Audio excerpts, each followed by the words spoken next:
Nama baik Kementerian Dalam Negeri telah tercemar sekarang.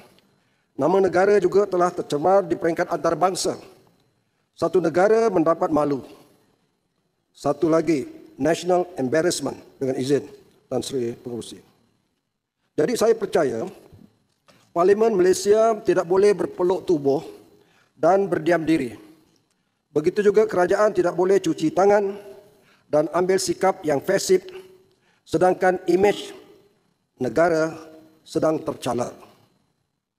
Oleh yang demikian, saya mencadangkan di Dewan Rakyat ini supaya kerajaan ambil inisiatif yang dinamik untuk menangani isu skandal kewarganegaraan 7 pemain warisan itu untuk menebus kembali maruah negara di arena antarabangsa. Siasatan tentang skandal 7 pemain bola warisan tersebut yang melibatkan pemalsuan dokumen dan kegagalan pentadbiran tidak mampu disiasat oleh Polis Diraja Malaysia sahaja kerana PDRM adalah sebuah agensi yang terletak di bawah Kementerian Dalam Negeri.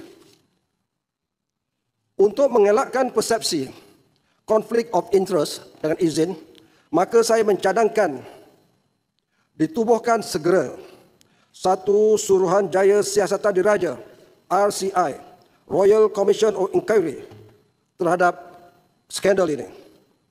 Tan Sri Pengerusi, dengan rendah hati, saya mencadangkan terma rujukan RCI tersebut antara lainnya seperti berikut.